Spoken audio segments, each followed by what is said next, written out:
Broadcasting from Ireland, featuring interviews with some of the biggest names in magic. Welcome to the Deceive Reality Podcast with your hosts, David Peace and Steve Spade. And we're back. Hi, everyone. Welcome back to the Deceive Reality Podcast. I'm here with Steve. Steve, how are you doing? All good, man. How are you? Good. And we've got a very special guest this week, Lloyd Barnes. Lloyd, how are you getting on?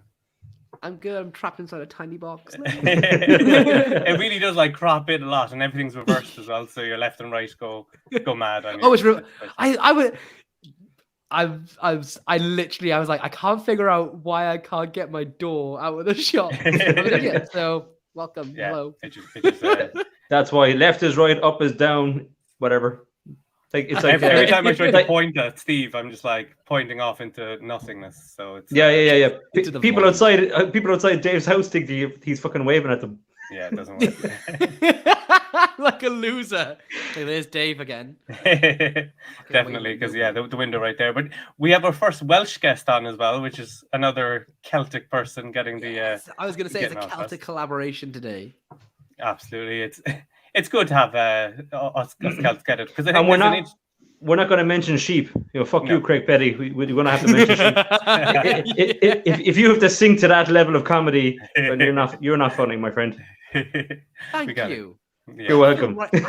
I'm leaving the Magic Podcast. I'm joining this one full time. No, we were told by Craig that if you were on the show, we had to talk about shagging sheep and whatnot. And I was like, we don't sing to those levels of comedy. No, we can't be doing it. However, we say way worse stuff. Yeah. We definitely say way more worse stuff than that. Yeah, we bought you a woolly jumper for Christmas. Yes. Yeah. We all have our Aaron jumpers on anyway, so we just have them out of shot, so nobody knows how we really dress here in Ireland. So we've got our paddy caps and our Aaron jumpers waiting to go, so we can just get back into it. The leather jacket's just I'm a look actually just wearing a sheep. Yeah, that works. Just wearing a sheep. Yeah. Absolutely. I do think it's interesting though, from like hearing you talking about growing up in Wales, trying to learn magic is quite similar to Ireland, because like we had one magic shop, it's gone now, but it was more of a joke shop that like became never had the latest thing, but you might get a ring box or a delight or something there.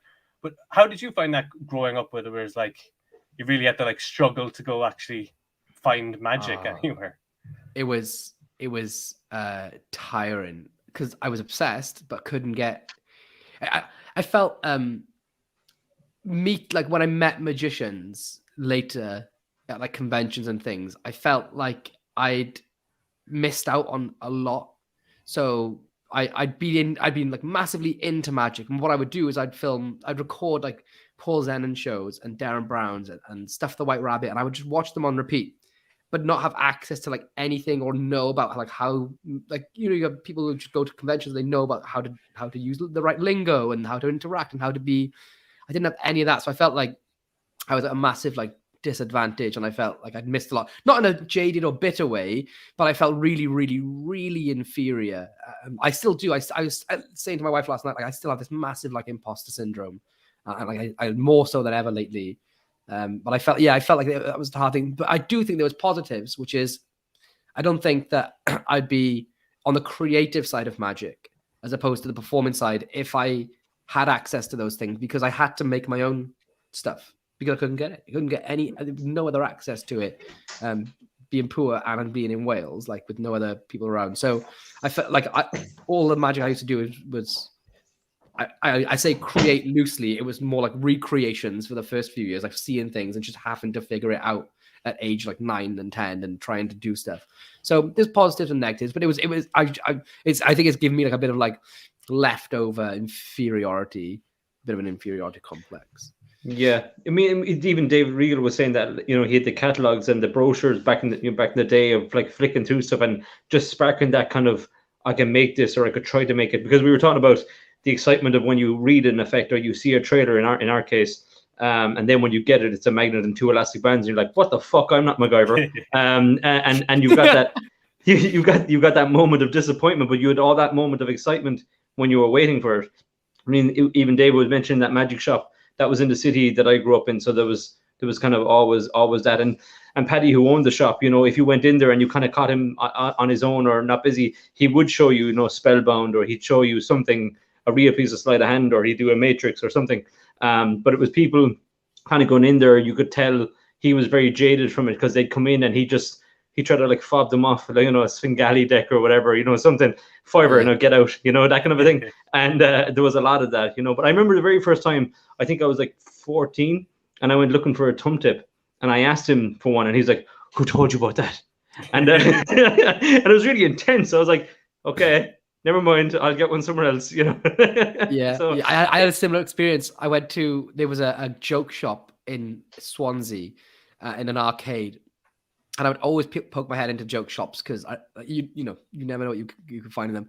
And they had a 10 pence, 2 pence coin unique. I didn't know it was a coin unique at the time, but I was with my mum, and she's like, "Oh, you don't sell any magic tricks, do you?" And they were like, and the person behind the counter had like no idea. And they were like, "Oh, the guy who owns the shop just orders a bunch of stuff, and he bought this one thing in, and it's like a £30 set of coins. We don't know what it is or does." And so my mum was like, "Is it a magic trick? Like, not a joke?" They were like, "We're pretty sure it's a magic trick, but we don't know anything about it." So she bought it for me, and I went to show my grandfather, because he was into magic, and he was like, "Do you know about?" Like, because he was just like stunned that I even got hold of one, because he wasn't gonna like tell me about all this stuff until we could get them. I don't know. It was like, similar moment though, just like, what? How do you know about that sort of thing? if that shop had any marketing or any kind of like entrepreneurial skills, they should have just been selling people who didn't know a normal 10 pence and a normal 2 pence, and be like, "It's a magic trick. Go figure it out." Yeah, £30, please. Yeah. Why are you not living a life of crime, Steve? Maybe I am. I always read. I was told a famous story about years and years ago that there was like you said, magazines would tell you can make a coin appear from nowhere, and then you would buy it, and it was just a coin with a hook on it. There was an old one that used to go around like 100 years ago, which was a fly killing device. So if you had flies in your house, you could buy this thing for like 10 bob, and it would kill flies. And there was a big scandal about it, because when people would receive it, it was a set of instructions and 2 wooden blocks, and it would say, "Catch fly, place on block 1, kill with block 2." And they were charging loads of money in a magazine for it. And, it was it'd probably be better if you just rolled up the instructions and just beat the shit out of the fly with the instructions. Yeah. Who needs blocks? Take this piece of paper that you're reading and beat the fly fucking death. It's like IKEA for killing flies. Brilliant. I remember I got Box Monster. I bought it online one time. I was watching the trailer, like the box opens itself, rising card out. I was like, "This is gonna be great." It ordered, and it comes with an invisible elastic thread that you have to tie yourself. And I spent so long on it was like I got it like Christmas morning. She's like, damn it, where'd the thread go? Where'd it go? And then I was like, I'm done with invisible thread. I'm just not using it anymore. So it was just like one of those times where you're like, "Oh, you just need to tie a knot," and 20 minutes later, you're gone through your entire set, and it's like, "Nope, gone. Not doing that. Thanks very much." Yeah, I'm the same. I do not fuck with thread, like invisible thread. Elastic thread is a bit easier, but same thing. I'm too cack-handed to even attempt it. And the effects you can do are worth it. When you do use thread and stuff like that, you can pull off some amazing tricks. But like, you do kind of question, is it worth the reset? Do I want to be running somewhere and resetting, and especially at a show, at a gig? Yeah, I always feel like when I've got like invisible, the rare occasions I've got thread loops on, I always kind of feel like I'm walking around like a puppet, as in I'm kind of too afraid to do stuff, and I'm like, "What are you doing? I used to love when I worked in nightclubs for years, and I used to love coming home from the nightclub and still having one on. I'm like, "Oh, it's still there. It survived. One survived." Yeah, that feeling of like, I didn't break it all night. That's incredible. Or even the next day, you're like, still on my wrist. What the fuck? Yeah. I always done that with loops. I'm always like, "Oh, I flipped the sunglasses. That's great. Fork is moving. I wonder if I can move this." Nope. Okay. Loop's done for the night. I'll do another routine. She's like, "Oh, I'll see. I'm sure it'll work." No, it's too heavy. I just love that, like, there's moments all over the world where there's seemingly normal people walking around just going, "Fuck." Yeah. Fuck. Like, if they realize their loops have snapped. And people are like, "What's wrong with this guy?" I love watching like magicians on video clips you see, and you always see that the very typical get ready loop move, which is You can see it like for ages, just like picking at their wrist. Like, what's wrong with this guy? He's like fucking fleas or scabies or some that's shit. it. That's what I don't like about it. It's the telegraphing. It's like you know when someone's going to do loops because they're always like, yeah, a little bit of a breakdance for while you get into it. But like there's a way of doing it like totally covert, and nobody would know what you're doing if you just watch the instructions. He teaches it. There's an easy way of doing it. There was no real need for get readies and stuff like that. But you just always see it, and you're all the effect after that. You're like, it's a loop. Okay, we'll watch anyway. You know. Yeah, I remember I was at a wedding before and I had a loop on. I was just there casually. And we're talking to some friends, and my wife was like, "Oh, one of my hairs is on your arm." And just pulled the loop straight off my arm, snapping it, and then realized what it was. It was like, "Oh my god, I'm so sorry, I broke you." And I was like, "Shh, people around, stop talking." And she was like, "But I broke your thing." And I'm like, "It was a hair. Yeah, it was just the hair. Let's carry it on." I was like, "It's like 50 cents. It's grand. I'll get more." And she just kept pulling those hairs off, and now Dave is bald. Yeah, that's happened there. Talk about being thrown through a loop. Yeah, definitely didn't work. But you said before that your grandfather showed you a trick with like post-it notes, where like the post-it notes change, which is such a mad trick to like learn at the beginning. It's not like the coin out of the ear or something like that. Did he ever teach you that trick, or was it kind of like kept the secret? Yeah, no, yeah, he taught me how to do it, and it was like a gimmick. It was like a gimmick thing that you make. I can kind of like explain it, because I don't know if he created it or if he read it in a book, because he had a couple of old magic books like Blackstone's Impromptu Miracles, which he's handed down to me somewhere. But basically, so he drew a square for this like, you know, the old school cameras with like legs and like a little thing. So it was a picture of one of those on a post-it note. And in the main square where the camera lens would be, he drew a sad face. And then on the post-it note, he like did this. Oh, everything's fucking back to front.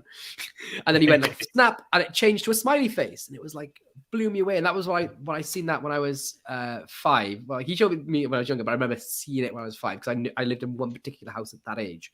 And the way it worked is that if he drew the square with black ink, and he'd cut 3 sides out.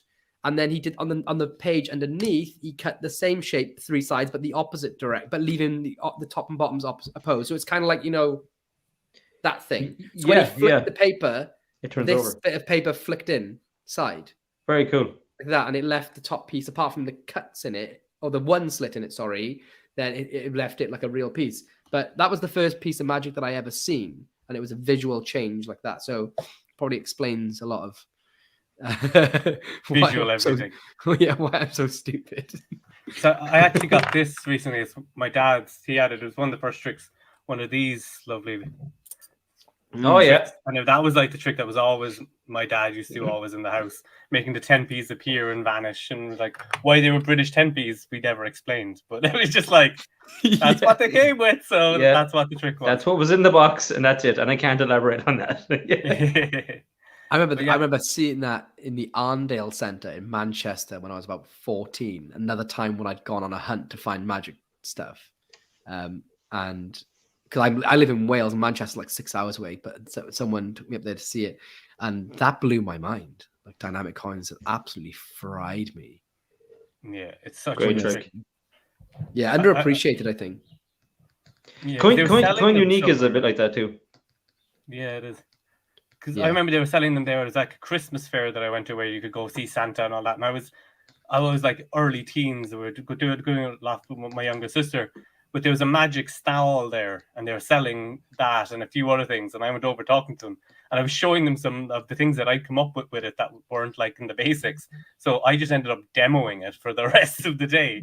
And like they just stood back and were like, "Yeah, you demo it." And I was like, I should have really been getting paid for that, but I was just happy like being around magic and actually performing for random people. It's really cool when you can just get that moment of like, oh, there's other magicians here. So yeah, it's one of those mad feelings. But when you were like creating stuff, and you create a lot of the visual stuff, were you always good at like putting like stuff together? Because that's like the paper crane moment, as it was called for a long time. Oh yeah, the paper crane moment is where like I really struggle with magic. How was that like for you coming up putting stuff together? I'm terrible at it. I still think I'm pretty bad now, but I'm better. But yeah, I was so happy with low quality cameras for so many years because the gimmicks that I would make just to show on like Instagram and YouTube, you could get away with them being made terribly. And then anytime it came to a product, I would always outsource to somebody better than me. I don't know what it is. I'm very impatient. So I have an idea for something, I'll make it and be like, yep, that looks kind of good. I won't like try and make it with finesse or very well. And then I'll film it, put it on like Instagram, like, and then I'm done with it, you know? So I'm on to the next thing. I can't, some people can sit down. I remember like talking to Antonio Bourgeois, you know, he does, I don't know if you know that guy, but off Instagram, he's from Brazil, I think. And he makes these crazy gimmicks. And he made this one for Blackpool, which is, it's a 3 of spades. And then all the 3 spades vanish. And upside down. Yeah, that's right. And then you put your phone behind it and they pop back one by one. And the last one happens back to front. And he had 20 gimmicks on him. He really kindly gave me one. And I was looking at like the intricacies of it. And I said, fucking hell, man, how long did that take you to make? Because he had 20 of them. And he's like, 4 hours. And I was like, Jesus Christ, I can't imagine sitting down for 4 hours to make 20 gimmicks. Like, I'd lose my mind. And then he said, that's each 4 hours each. Okay, there's a reason why I'll never do good magic. There is. That's the reason. I don't like prepping for 4 hours for a stage show. I was like, gimmicks and putting stuff together and having it in the right place. Fuck's sake. But 4 hours to make a gimmick is very, like, you really want to make that gimmick. You really want that to be part of your set, especially if you're going to remake it and, you know, whatever. 3 hours, 50 minutes in, you fuck up, and that's like, yeah. What if you like got a bit of like super glue on the back of it all, and just, like because I've had that experience where I've got ideas for gimmicks which I think, okay, this is going to be a good trick, and I start making it, and then I fuck up the process, and I go, I'm not going to continue. I put up a trick the other day, and I'm an idiot. Like, there's a card with a hole in it and a normal card behind it, and you need to cut the normal card. You need to cut a square out of it, leaving just a small square of that card behind the hole. And I was watching TV as I did it, and I just fucking cut away all the card that was the card with a hole in it instead. And it's just left like this little strip. And I was like, what the fuck have I? And then I was like, do you know what? This trick doesn't exist, and I'm never gonna finish because I was just too annoyed. It took me like half an hour to get to that stage, and I cut the wrong card up. I did it really well as well. I was like, well, I'm not continuing with this trick. That's the end of it. So, and it wasn't like a happy accident and became a different trick. It was just like, no, this is rubbish now. It's going in the bin. That's it went straight in the bin. I was like, I'm going to teach someone a coin vanish instead. It's like, oh, fuck it. I definitely have that. It's like sometimes I'd be like, I need to make a window envelope for like a show that I have coming up. I'm like, I'll put the plastic into it this time. I'll make it really nice. And I'm like, fuck it, it's just going to be a window. Like, it's just going to be a window with nothing because I can't get the plastic in. It's like the sellotape is bubbling. I actually can't see through it anymore. It's like, screw it. I'm just going to cut a window out of it and go as messy as shit. It's not worth the effort. It's like what's facing the audience is always really nice and pristine, but what the magician sees can usually just be like duct tape, just bits and pieces of stuff. I've seen the back of like some gimmicks even on big stage shows, and you're just like, if they really saw what the magic is, they'd be like, what the fuck is that? Yeah, I'm with you 100% that. Like, sometimes if I'm filming something, I'll use like magic tape and like thread, and if it's too visible, I think, right, I could probably line the invisible thread up on the blue lines of the bike design, and the magic tape also could be on the borders instead of overlap. Oh, fuck it, I'll just turn the exposure up. Yeah. It's so much easier. There's a lot of that, 100%. If only you could do that in the real world, then that'd be great. Just be like, performing for people. Really dark. Can you turn up the lights there a second? Yeah, cool, we're good, and done. If you could just turn off all the lights and maybe even close one eye, that'd be fantastic. Just stand exactly at that angle. There, squint the eyes, film it through a phone in the dark, and I've snapped the thread. Fuck it. So once you're done, trick. Yeah. Cool. 100%. Ambitious card routine at that point. Just kick Do you find actually, like, 'cause you don't like perform professionally, you do it like socially? Did you ever try the professional stuff, or was it always just like, nah, not for me? No, I never had. When I growing up with magic, I was really embarrassed of it. It wasn't cool. Like magic feels like it's cool now. Like people know who like Dynamo is. It's always on like BGT. The kids who do it on TikTok are all like influencers with hundreds of thousands of followers. So every time laymen are sort of seeing magic, they're seeing it represented in like a super cool, positive, light to them. But I feel like, I don't know, around here it was just rugby and beer. Or like when I was in primary school, it was like football and anything like magic. Magic was just lame, and because people were more like they didn't take notice of like the Paul Zennon specials or the David Blaine adverts when he did like the Peugeot adverts. They just associated it with like Paul Daniels and Top Hats and Tails. So I for years and years and years, even now, but anyone from my hometown that like follows me on Instagram, it gets they get blocked. On my Facebook, I have a list of laymen or like hometown people and magicians, and I share nothing magic related to my hometown people or like people that are not magicians. And it was like a funny thing because like when you like not trying to build social media, but when you have like things like Instagram and YouTube, there's not many people that are actively blocking a lot of their followers. and it's only because I didn't want to know. So I hid it for such a long time. And it's only recently, I'd say like recently, within the last like 5 years, where I've been more confident with it. And that's partially because I feel more confident in my abilities as a magician as well, because I like a massive respect for doing it right. So even at times where people like somehow like a friend would be like, oh, do you know like Lloyd does magic? Like, and that's his thing. And they wouldn't know. And they'd be like lifelong friends. Then I would be confident. I'd be comfortable to show someone. But if I was working on something and it wasn't ready, or I wasn't going to be able to like really blow them away with it because of my abilities, I would still hold it back. So I like any excuse under the sun really to not perform. But I find myself now leaning to wanting to perform more. It's just, I think, I don't know if gigs would ever be the way for me to do it, Yeah. Because probably everybody in your hometown is like, that Lloyd guy's so unemployed. He's like he hasn't worked anywhere forever. That's a real thing. So for ages, till I'd go out and have it, like I don't drink anymore, but I used to go out and have a drink on weekends. People would, that was a real thing. And I was happy for them to, and still am happy for them to think that I'm unemployed.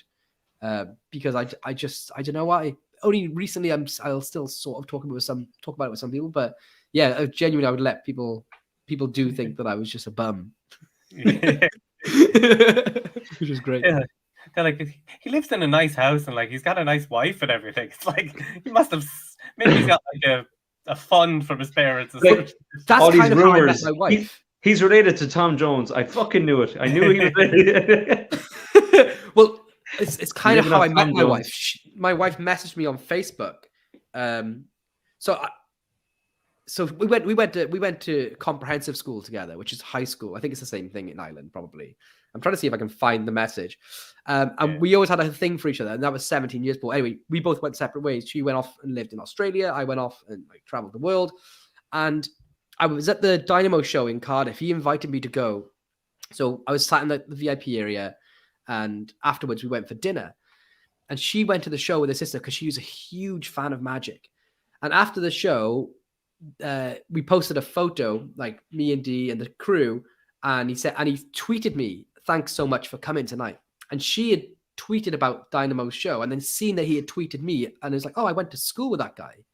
So she messaged. Then she went on like a bit of a stalk on my socials, and didn't follow me, so I couldn't block her back on my Instagram and things like that, and found that I was like living this lifestyle of like jet setting at houses and cars and things.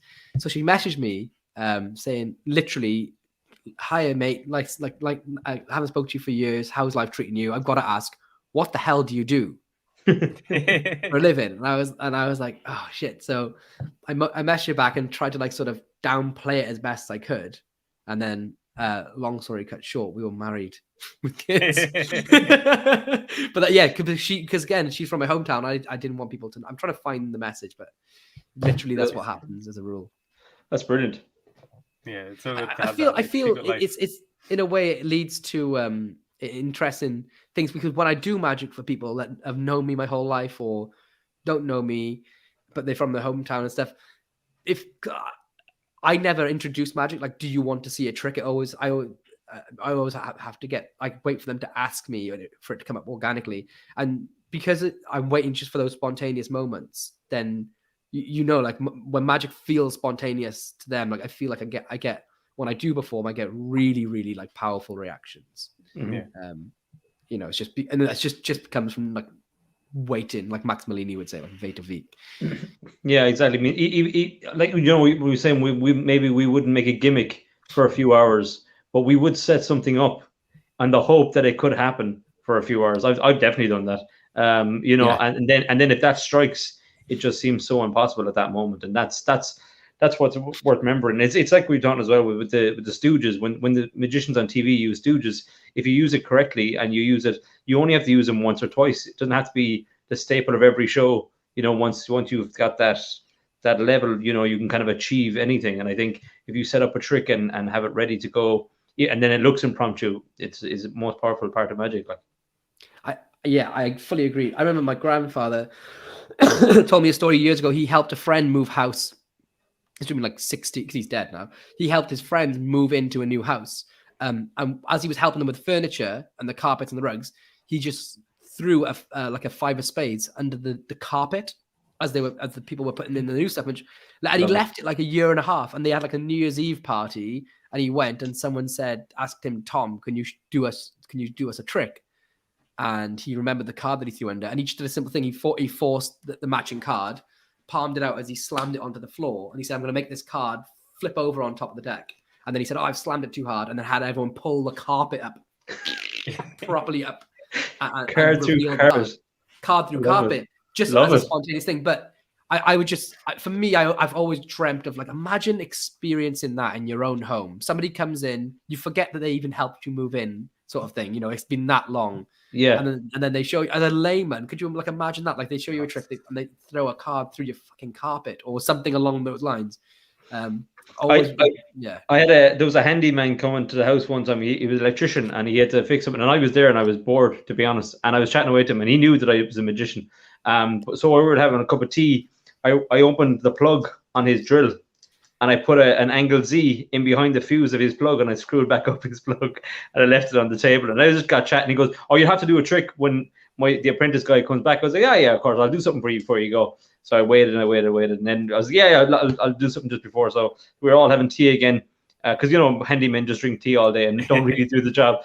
But he was like, "Can you do something like with anything?" And I was like, "Yeah, just like pick up a tool out of the box." The only thing on the top of the box was the drill and the lead for the battery pack, that pack.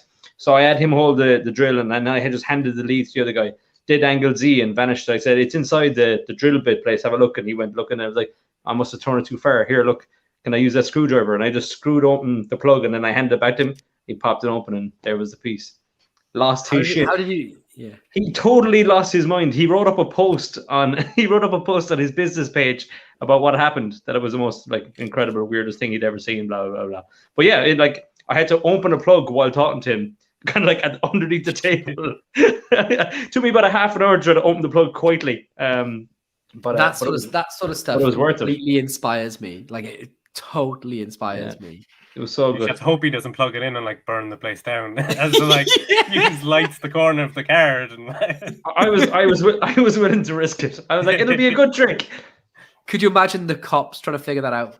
We found a 7 of hearts wedged in the plug in a builder's home. Has he been in contact with any magicians? Fuck. Yeah. No, I'm like, I just came home. I don't know what happened. Yeah, but I always like to think, like, I'm so sad that we've sort of taken the red pill. Do you know what I mean? Because I would what I would pay to truly experience that. Something so good, like a really good magician showing you a piece of magic which you don't realize they've set up. It would just probably why we're all magicians, because we love those moments. It's just it was just great fun. I remember putting up a post about it too about what I had done or whatever, and people were like, "Oh, the old card to plug," and I was like, classic of magic, you know. Yeah, that's classic. Vernon was doing that 100%. But it does those things. If you can think kind of opportunist kind of wise, you can produce miracles, you know. And angle Z is one of those tricks for 100% for anyone who doesn't know. I always do angle 0 in a bar. If anyone would go for a piss, I would take their beer mat, angle 0 it, and put their cup back over that corner. And then as they'd come back from the toilet, I would wait and I would just literally time it so that they sit on the corner of the angle 0 gimmick. And then try to wait as long as I could before performing it, just trying not to get them to have their drink. So it'd be really good if I was used to go out for a cigarette, come back, and then they'd be coming with me, and then do it. And because doing it with other objects as opposed to cards as well, I remember getting some absolutely bonkers reactions with things like that. Powerful effect, yeah, absolutely. Yeah, super, super powerful. But then things like bent coins and like pre-linked rubber bands, those things just get wild reactions too. Anything impossible. Anything that becomes an impossible object after the fact, and if it's theirs, it's a bonus, you know, 100%. It's always the thing we struggle with euros is bending euros is a bitch. It's just like the worst because they're super thick, and then the €1 and €2 are composite coins, so they've two metals. So if you try and bend a €2, the center will pop out. So it doesn't it's not one piece of metal, and same with €1. And then the 50% is about the thickness of like 2 10p's on top of each other. So it's like trying to bend a pound coin. Like it's just. Can you knock the centers out of some of those coins? Yeah. It works great for karate coin because you can just like hang the thing out and you're like good. I used these the other day on a coin, on a 10 pence, and I don't know what I didn't put any cloth on it. And afterwards, it had like these weird metal splinters. So every time I was picking up the bent coin, I've never had them before. Metal splinters, and they were going all into my finger. So I ended up having to just like soften it down on a brick. But it was I very quickly learned that I won't be making that mistake again. Like metal, little knuckles and things. Oh, because we go like 5 cent, or if we're lucky, we can get a 20 cent. But it's like it takes some time of like, and you're like, that's enough of a bend. That'll do. It's enough just to get people to look at it. But yeah, a reaction from a bent coin is great. The strangest thing is now is that like people don't carry cash. No. I'm not sure about what it's like over with you guys, but like my town is contactless. Like we're a cash-free town essentially. Yeah, especially since COVID, everybody's just like no cash at all. Yeah. I did a gig before in a golf club. I won't name what it was, but the guy was very well-to-do. And I said, can I borrow some coins just to do a coin bend? And he went, I'm sorry, but I don't carry coinage. I was like, who the fuck are you, Sean Connery? What's going on here? Coinage. Coinage, And that cunt, he knew they were called coins. Of course he did. Coinage. He's like, coins. But I just got him to go up to the bar, get coins from the till, and did it anyway. But yeah. And he's like, this peasant. And then I robbed the fucker anyway. Yeah. There was no point robbing him. But it was just funny, just the coinage. Like, but it is funny. It is one of those things. There's so many good tricks that don't apply anymore because people don't carry matchbooks, or they don't carry matchboxes, or they don't carry. You know, obviously you can bring your own, but then people are like, why doesn't he have a lighter? Or he doesn't even smoke. What's he doing? It doesn't make sense. I think my favorite trick of all time is Rory Adams's angle Z with a £5 note or £10 note or £20 note. So it's paper money, which we don't have in the UK anymore. But what Rory would do is, I would make them myself, but I don't know if I've got a bill here. That right? So you borrow a bill from someone, tear the corner off, rub it and vanish it into the bill. And when they shine a light, it would be inside the bill, and you could fold it over and match the corner exactly. Long story cut short, you're genuinely splitting the bill, putting the same corner inside, and then resealing it. And that is the best impossible object I think I've ever seen. And I literally sat down and I did actually spend hours just making shitloads up. And I was counting down the days until we went to Polymers, because I would get out of my comfort zone to go and perform that trick, because it didn't feel like a trick. I would say, I've got change of 2 10s or whatever. Because it's not so weird to like ask them for money and then just start doing it. And I didn't need to like create this whole like, oh, you get me to ask you. And honestly, that thing just, it's probably the best reactions I've ever got. And now because of polymer bills, like it can't be done, and it's such a shame. Like it's the best trick ever. Anytime a politician calls to your door now, it's like, is there anything you need? It's like paper bills back. I want paper bills. I'll vote for you no matter who you are. I don't give a shit. Paper bills, and then you got my vote. That's all I need. I need to somehow bring them back, or just move to a country where they have paper bills, America or something. Actually, I'm good at Magic Live, so I can set up a bunch of dollar bills. Have them ready to go whenever you're have them in with your passport, so you know wherever you're going, you'll have some. Oh, there we go. There's my Magic Live trip. You guys go into Magic Live? No, I'm not going to Magic Live. I just bought my Blackpool ticket for next year. I was meant to go in 2020 and then COVID hit. So I was like, but then I didn't go last year. But next year now I've got my Blackpool ticket booked and ready to go for it.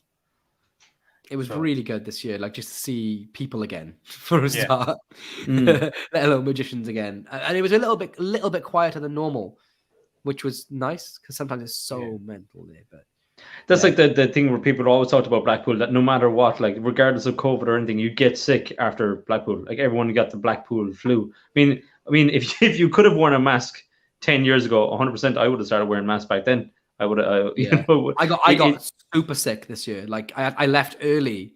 I've always got cold sores on my. Not always now. I mean, like I've always had them all my life since like I don't know. I was a kid, and I was going to stay till this Monday, and like midday on Sunday, I had 3 appear all at my face, and I was like, I got home. I was like chest infection. It was just gross, and we all tried not to shake hands, but you know what it's like. You see someone you haven't seen for years, and you're like, fuck, I'm infected. Yeah, that's it. It's like anytime you look at a deck of cards now, you're like, this is just a transmission device. That's all this is. Like, just pick a card and you can keep it. Keep that one. I want to put it back. Don't mind bats in fucking Wuhan. It was sponge balls in fucking Cardiff. That's what it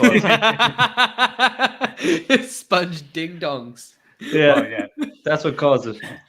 No, that's a great impromptu trick, sponge ding dong. That's what you want when you really want to hit someone hard. There's nothing stronger than just going and using your ding dong impromptu. Slightly frowned upon in the wrong environment, but like you gotta they'll never ask me to perform in that school again. Yeah, you're like it's a puppy. That's all it is. It's a little puppy. He saddled us. Yeah, it's like a balloon animal, but I'm just not very good at making balloon animals. and it's been popped and it's shriveled up. It's just a disaster. There's so many tricks. There's so many tricks as well. They had their place, but there is so many tricks that are just like the pecan trick. I've always hated that. Just like, what is that? You're like, oh, that's my pea or whatever. This is like someone thought of that when they were pissed in a pub. I'm like, this is a great idea for a trick, and then had the balls to put it out in the market, and then tell other magicians it was a good idea. Like, it's just, what is that trick? It's offensive to people. I've seen it go so bad. It's kind of like the kind of thing that you carry in your pocket if you were just around with the lads and you're just kind of a golf club trick. That's what I would call it. But you're not a magician. You're just a guy who has this thing in his pocket and he's messing with his mates. But I've seen people put it into like their working set, and it's just like, no. Why? It's funny. You gotta. I think some trick. Some tricks. It depends who you are as well, and then the crowd you've got. I remember going to film with Prop Dog in London for Ring Flight Revolution, and he had Dan Boyles working for him at the time. And we went to this bar, which they were allowed to, we were allowed to go and filming because they knew the guys. And it was like in I don't know what the part of London's called. Is it Canary Wharf, where like everyone's like super rich bankers, everyone wears a 3-piece suit. Oh, yeah. So we were in this bar. Canary Wharf. I was like, what are you gonna do to like warm them up before you just go straight into it? And the people sitting down were like all executives at a table. I'm surprised they even let us film, to be honest, because it was it was just way too posh. And Dan Boyles was like, oh, watch this. I'll fucking have them now. So he walked up to this, like, women. It was, like, mainly women in high-power dress suits. And I thought, well, you just got to keep it. And so he gets one and take a card out. He says, don't look at it, but just hold it against your forehead. And then start asking their friends questions. And he's like, and it was, I love cock. And they fucking loved it. They went from just being executives to screaming spectators, and it was like, oh, and then that made me think like, oh, should I be using that trick now?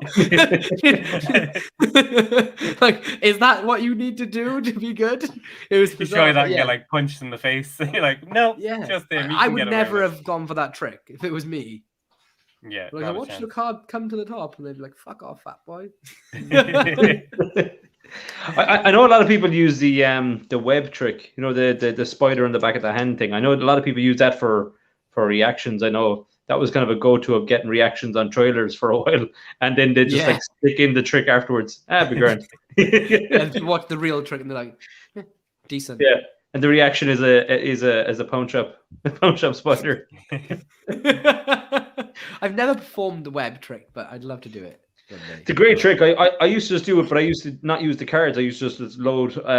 Paul Zen used to do it that way as well. You just load the spider on and then get them to hold the glass. So you tell them something's going to appear inside the glass. They're holding the glass, and then you do the exact same handling, but you just do it with any object. You could pick up something off the table and tell them to concentrate on it or whatever, a jar or whatever. If you wanted to, you could. I saw a version of it before. I think it was some prank guy, and he had like a jam jar, and he gave the girl the jam jar. And he's like, "That's my spider," and then there was nothing in there, and then there was a whole, where is it kind of a thing, But it's a great trick. That's good. But like running up to like Halloween time, it's the perfect kind of reaction trick. It's great. Unless people hate spiders, like the story we got from Adam Wilbur.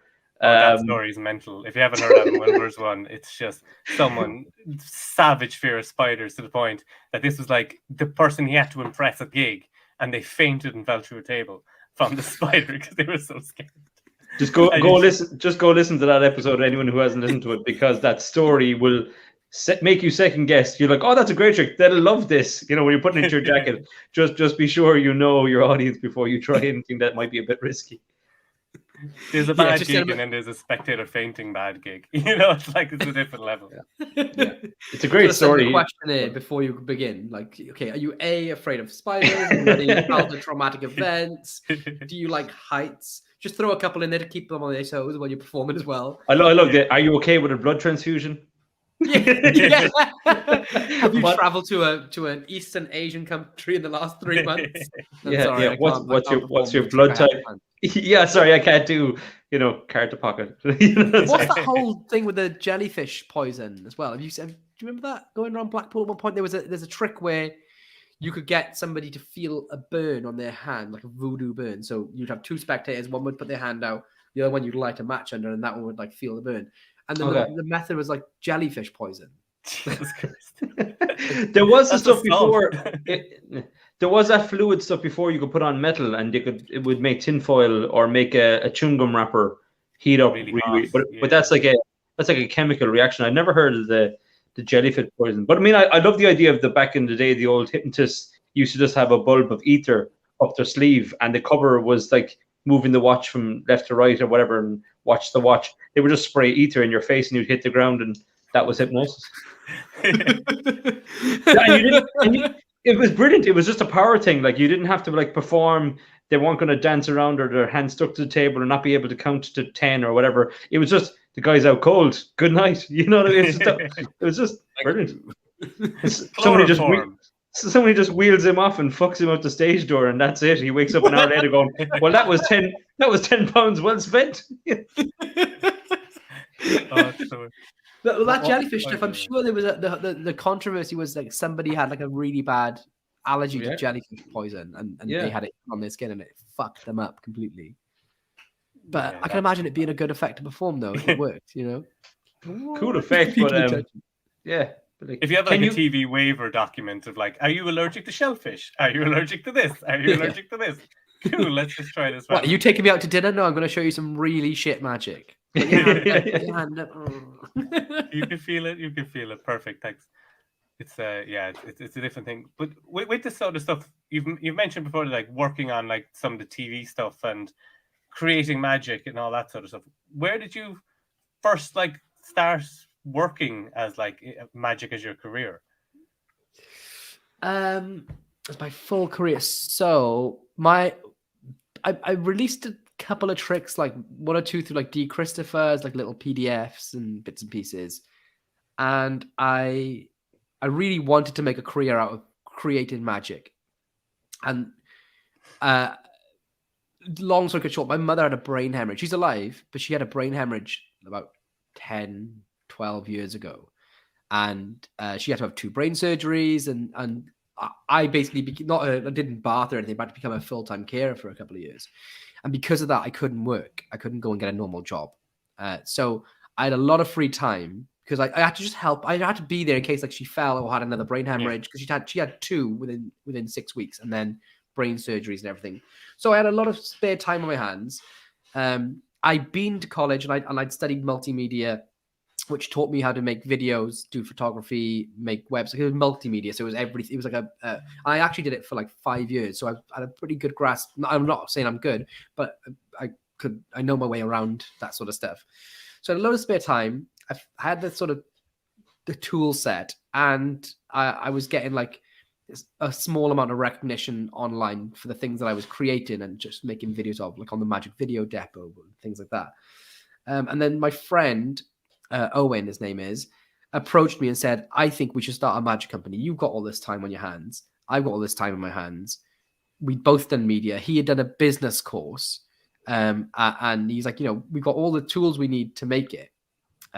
Why don't we do it? And he said, the beauty is I've got an investment from my grandmother, like, I don't know, a couple of £1,000 it was at the time.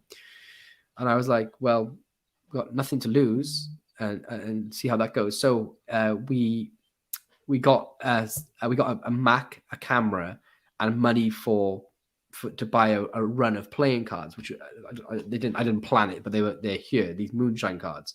Yeah. So I designed them all. I designed the website. I filmed some tricks. I made DVDs, and then he handled like setting us up as a company. Blah blah blah blah blah, and that was called Enigma. And then at the time, there was a bunch of people trying to start little companies. It was like around the same time as Paper Crane sort of coming into their own before they were taken over or bought out by Penguin. It seemed like everyone was starting a company. And for some reason, we went to Blackpool that year, started chatting to Murphy's. They bought the cards off us. The website launched just after Blackpool, and within the first year, we turned a pretty big, significant profit. And after talking to like the other company owners in their first like year, they were still in the negatives, and we'd turned over like fucking profit. So after that, that was like shit. Well, I can do this now. This is no drama. And then long story cut short, I was doing so much work for the company, and it's not fair in a way because Owen didn't do multimedia. He studied it, but it wasn't his thing. He wasn't a magician, or like he was a complete novice magician. He wasn't a creator. He wasn't a video editor or anything. But the stuff that he could do, there wasn't a lot for him to do. So it's only by that there was just so much work on, and I said, oh man, like I need help, or we need to somehow split this up because I was living on the US time zone for 2 years. So I was literally sleeping all day, every day, and then working on California time. And I said, if you've got to somehow try to find a way to match me, or I'm going to have to move on from this. Yeah. And like long story cut short, he couldn't. And I got headhunted by E. And then I worked there for a few years. I quit there 2 years ago. And now I'm working at Murphy's. So it's kind of how it all sort of went down. Yeah, cool. I mean, that initial kind of risk and kind of just going out there and doing it, was kind of a springboard. It's cool. Yeah, so like I know, like a sort of the tragedy in a way of my mother being ill, having time, knowing that I'd always kind of want to go in this direction anyway. So giving myself the tool set of video editing and things, and then just fucking going for it. Being fortunate to have the time to do it, because I think if I was working a 9-to-5 job, it wouldn't have been as successful as it was because I just couldn't have committed, Yeah. Mm-hmm. It's definitely tough to get the time and put it into it. Because then, like, the moving to Murphy's, when you were like, I'm going to go with Murphy's after, like, leaving E, was there anything of, like, contemplating going into business for yourself again, or, like, checks that you had to make sure with Murphy's that, like, if I go work here, I'm going to have my creative freedom and actually, like, be able to do what I want to do? It was, yeah, actually, like, you're bang on. That was a huge thing. So I quit E, and with no game plan. I just knew that I didn't want to work there. So I quit on the spot and like said to my wife, okay, so let's just sort of, I'd saved money up over the 18 months leading up to it with it. So we had enough money to pay the bills for 18 months. So it's kind of like, it was nice because I'd worked so hard as well. Like I'd done the circumference of the globe 4 times in miles in a year. I was just knackered. I was producing like 40 projects a year for them. And it's like, it was just not, I think I just needed to like just decompress. So I had some free time. I was dabbling in photography and just doing some bits and pieces just to like, just get some money and have a laugh with it. And I'd had this notebook of ideas, which were always like my golden eggs of like the things that I like didn't want to release with Illusionist, but wanted to, but were also not fully finished, but I knew they were going to be like, if I could get them to work, they would work. So one of them was this thing that's, I don't know when's this podcast going out? We can put it out next week or no. I don't mind when it goes out, but one of them is the release that's either been out for the time you're watching this, or it's coming out. We'll say it's coming out tomorrow. Yeah, tomorrow, and it's called Lux. And I knew, like, without being like an arrogant little shit, because like I know the industry fairly well now, and I knew this product that if I did it on my own, then it was going to make me £250,000 overnight, because the way it is, what it does and stuff, and the quantities that I know things like this shift. But I also knew that from my past experience that I would have to do everything myself and go back to square one, which I knew wasn't going to make me happy. And I know that I'm like a bit of a dog with a bone. I will overwork myself like to the extreme. Yeah. So my wife was pregnant. We had a house with a mortgage to pay.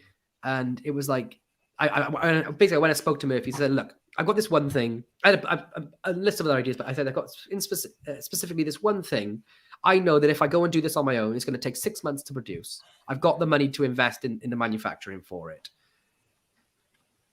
But I'm not going to have a life. And you know, for the months after, I said, what I want right now is stability. I've got my wife's pregnant with our first baby. COVID had hit, so she didn't have a job because she was the last into a nursery, so first out. So they terminated her contract. I said, I'm willing to take, I'm willing to give you this idea in exchange for a high paid job. So basically negating, saying, look, I don't want this much money for it, but I do want a guaranteed steady income, which is going to match that over a period of time. But what that would give me was the freedom to give them the idea, and then and everything which I didn't want to be doing on my own, they would take over. Mm-hmm. And yeah, long story cut short, like here we are 2 years later. Best decision I ever made in my life, like my entire life. Excellent. Yeah, it's really cool to have that like stability, because I think it's something that is missing a lot in magic for people, whether they're working just releasing products themselves or like going to companies and like, or gigging. It's very rare that someone has like guaranteed money, whether it's like a contract with a cruise ship or a theater or something, or like working for a magic producer. That's quite a small percentage of people actually have that. Yeah, and that's exactly it. And that's the thing that I realized when I had Enigma, and then he asked me to work for them, is that I'm an idiot, and if I, like, not so much these days, but I know that if I was chasing like lumps of money at a time, I wouldn't do well with it, like financially. I wouldn't be able to cope like that. So I realized that very early on that the chasing like a solid income is better than chasing big paydays for someone like me with my sort of personality. Because I like, people are always shocked that they find out that I've never made money off any trick that I've released. And from the moment I started working at an Illusionist, I don't make royalties off any tricks. So, so people are always shocked by that, because they think that like when you have like all these like high selling items and a lot of releases, that they think that. But I think it's so important that you can just be stable and just keep the lights on. You know what I mean? So when you were working with them, because I don't know that side of it at all. I'm a performer, so I don't create magic in that sense. Well, I've created stuff, but I've never released anything. So you're being paid a wage by them at that point to work with them, and then whatever you create, you're creating kind of on behalf of them. Is that kind of how it works? Yeah. Okay. Essentially, they're employing me. The way it sort of looks on paper, they're employing me to create for them. Sure. Yeah. If you're an artist, obviously you get royalties or buyouts, but working for a company, which I always thought it was the smart play long term, because you can go off and like, I know people that have put out tricks and they make 40 grand in the first 2 months, but that goes real quick. And I always knew property was a big part of my life, like getting into property. Because I come from a really poor background and no one in my family owned a house in my hometown, which is like generations of family. And it was a goal for me that I wanted to be the first to do that. And the only way that, like, you know, because I'm still self-employed because they're based in the US. Sure. So the only way that I was ever going to do that was to have a steady income, which was exact every month. And it took me like 6 or 7 years to get to the point where I could show my books consistently to the amount that I needed just to be able to buy a house. And so like it was like the long play, really, like setting myself up, be like, you know, I could try and rush it and get like a big deposit, but then I couldn't prove that I could pay the mortgage every month. So I had to sit down and like try and put. And then the bank would just be questioned, like, he has to be related to somebody famous or some shit. Who is this guy? Yeah. Well, there was he's not worked a day in his life. Who is he? Yeah, that's literally it though. Like, it was one point where I had a chunk of money like to buy a house, and I went to the bank. It was the Halifax, and I was like, right, I've got this money. This is like half the price of the house. Like, can I have a mortgage? Because I didn't know anything. Before I started at Ian, I made money off Enigma, and they were like, that's not how this works, mate. Like, you don't have a credit score. I was like, what the fuck? Like, I knew nothing. And they were like, yeah, you got to go and like take out loans and pay them off. I was like, but why would I loan money when I have money? They're like, could you vote? I was like, yeah. Like, like, no, like, get on the electoral roll. Like, well, like literally. And then that was a sort of a catalyst that day. It was like, oh, okay. It's definitely the stuff they should be teaching in schools. We talked about this before, myself, and like they teach you algebra, and I've never used algebra. You don't fucking use algebra pouring out your cereal in the morning. It's bullshit. You know, you need how do you open a bank account? You know, how do you do your taxes? How do you whatever? How do you run a business or whatever it might be? But it's so. I really hope that changes in the future, because like some schools and stuff, they don't nourish like creativity, or they don't nourish even in a business sense. You know, they don't nourish 100%. Being self-employed or anything like that. That's all alien to them. They're like, no, it's just maths and French. You know, a language will do you good. Not if you fucking don't have a business or have no money to go to. If you can't visit France, there's no point speaking French. You know. It's honestly, it blows my mind, because like when I left, I was just. And I knew nothing. I knew nothing about the world of business. But it's strange. Like my wife, she went from high school to university to working as a teacher in a school. She did midwifery for a little bit, but she only ever sort of knew that environment of like, you go to government school, you go to this, then this, like that. And when she met me, and I explained to her from that message where she said, "What do you do for a living?" I was like, "Oh, I just do this," and it like. Ever since then, she sort of realized that just looking for normal work is only an option. Like, she always thought that's like, obviously she knew there's people that like do kind of odd things out there, but never got to really know someone that did not work in a normal capacity and make a good living. And I always said to her, like, the thing you don't realize is when you're in school, they teach you that you need to go to school and then go to sixth form, because they get paid to have pupils in sixth form. Sure. You go to university because they make money off every student that goes to university, and then they feed you back into that system and make it like their own little ecosystem. I said, and the world out there is just, I always imagine it at this massive like fishbowl filled to the brim with money, and at the top of the fishbowl you've got $100 bills, £50 notes, and everything, and at the bottom you've got pennies and 2 pence pieces.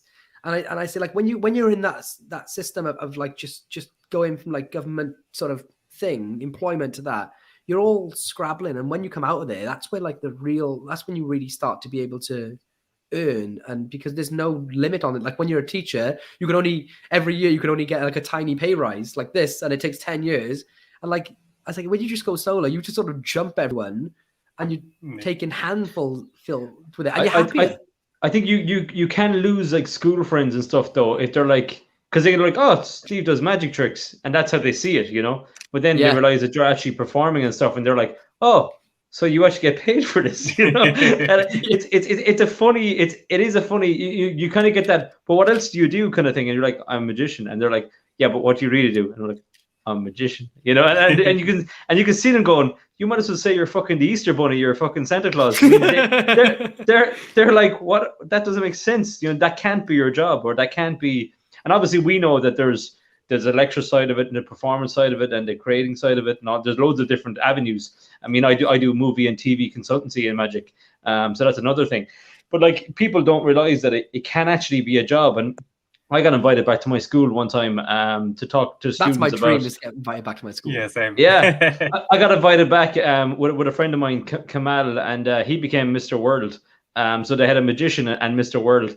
But we came back and we had a chat with them, and just about alternative things. And you could tell, like, some of the students, some of the guys there, you know, they were like 15 or 16. They just weren't academic, but not in a. They're not stupid or anything. They just weren't ready for that part of, or, you know, they weren't that. They just couldn't sit down and just they look just at numbers on a sheet all day. But fucking do a million. They weren't 100%. They weren't in the system. They weren't in that frame of mind for it, you know, and they just weren't. And you could tell that they were creative people and stuff. And I think what you said a while ago about like making a trick, doing the trick, and getting it out there. It doesn't matter what it is. Like, if you're a musician, you've got to get that song out of you to create better songs. It could be a really shit song or whatever, but you got to get it out to make room for something else. And I'd be the same. I think a lot of creative people have that kind of. You never settle for anything, and you have to get it out to express yourself and then move on to the next thing.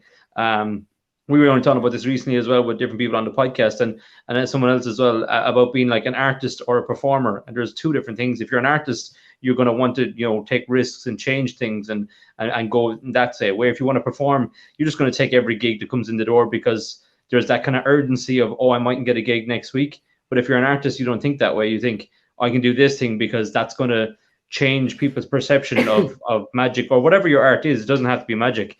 But people, I know he's getting a bit of slack there recently, David Blaine. But like, Blaine knew that, you know, Blaine is an artist, and the byproduct of being unique is money and fame and success or whatever. But he didn't go into it for that. I don't think so. Anyway, we've never had him on the podcast. Did you hear that, David? We've never had you on the podcast. I'm working on it. I'm very close, actually. I'll tell you about something in a while. But yeah, you know, people, I think if you go out of your way, I mean, obviously there's better ways in the world to make money. If you want to just make money, do that. But if you have a passion and a love for something, and you can make a living out of it, you know, that's where everyone should be. I mean, there's no reason why you need to settle in a job you hate for 10 years and then go, oh, I mean, that job I hate. I've loads of money, but I don't want to spend it because my hobby and creativity is dead now. You know, I'm just picturing Lloyd's old principal trying to reach out to him to come back to the school, but he keeps getting blocked every time he tries to follow him. Honestly, that's my dream. I was such a fucking wanker in school. Like so my wife wants me to be tested for ADHD, because there's I don't want to. I know people can get offended if you get these things wrong, but apparently there's one of the symptoms of ADHD is hyperfocus, where people will go up and zone out on something for hours and hours because they, like you just said, like they have to get it out of them. I've always been able. I say, let me close this door a second. I've always hyper focused. If I have something going on in my head and I think I need to do this or that, then she can lose me for a couple of days, and I will literally like be in like this studio office. And it was the same in school. They couldn't get me to sit down properly or listen to what they could do. I got 11 GCSEs, B's and C's, so I was a middle grade student. But trying to get me to do anything when I was in the hyper focus zone, it was a write off. And it comes with the territory of being an artist, I think. And if when because I was fairly like naughty as well, like outside of school, and I would find that would come even like in my recent life, not recent life, like in the past like few years, if I was stopped in my mid like sort of flow, if I was in the middle of something and I just have to get it out, then and someone like made me stop it, I'd bounce off the walls, or I just misbehave in other ways. And now my wife has a friend of hers, her partner has it and is being diagnosed. She thinks I have it too, and so she realized that if I'm in like a hyper focus zone, she just leaves me alone. It's out of my system, and I'm like a new person. Like, oh, I'm just like the same old me. It's a really weird thing, but I think we all have something along those lines. If you've got any sort of artistic side to you or creative side to you, I think it's part of it. It's just some people seem to be. It's just a coincidence as well that you go into one of those zones when the baby's crying or like needs a diaper change or something. It's just a coincidence that you need to be left alone in your hyper-focus zone. This is the thing. She's aware of that, so like she just knows when I'm gone, and she's like she just knows not to like ask me to do like the baby's nappy or anything, because it literally fucks me up. I can't explain it. It's like someone's like putting pins in my eyes the entire time, and all it is, I'm just thinking about a new method for a trick, and I like it'll be a crap trick. I don't know. Yeah, but that's more important. You have to know your priorities. I've got a 15-month-old baby now, as well, a COVID baby, and Michael, same. And it's the same kind of thing. Like Elaine would be the same. She'd be like, she kind of knows, especially if I'm working on a stunt or something, right? And I find that if you do something really mundane, when you're thinking of something like that's really important or really like, I won't even say life or death, but you're trying to put it together so it's safe and all this kind of stuff in your head. And then you have to like do something stupid like wash the dishes or something. I'm like, this is totally fucking with my creative process. It's just one of those things. It's just, I think creative people just have it. There's no, you can't explain it. It's just one of those things.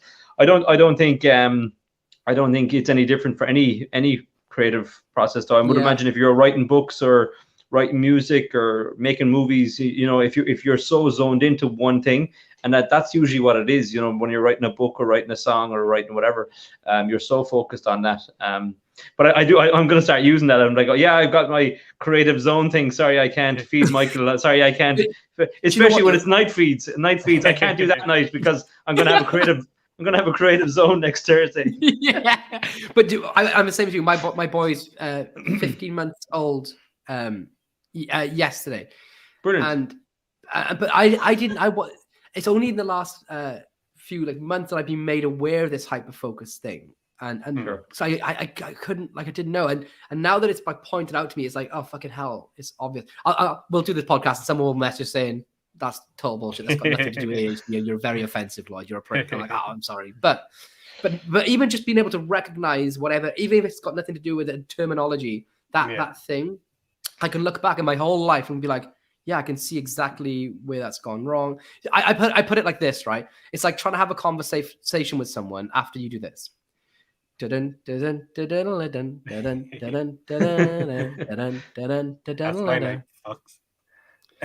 so yeah, do you know what I mean? It's like trying to continue after that without hearing the end of the song. Yeah, impossible. Times 1,000. Dun dun dun dun dun. Sorry, I had to do it. Now we can carry on. But that's what it's like to me, and I probably guess you feel the same. It's like you can't function until it's out of you. Yeah. Someone's trying to talk to you while the Friends theme song is playing. You're like, 1 sec. Okay, now we can carry on. And then there's that debate. Is it 3 claps? Is it 4 claps? What's going on? I thought you said, wait 1 sec. Well, I just hang myself. The Friends is on. It's bad with the... It is, I think I even find it with myself... like coming up with routines and things, and I got really hyper focused, and then similar to you, I lose interest then once after a while, and just like, oh yeah, I was up till 3 a.m. working at that thing for 2 weeks. Whatever happened to that? It's like, oh yeah, I realized it was shit and moved on. Okay.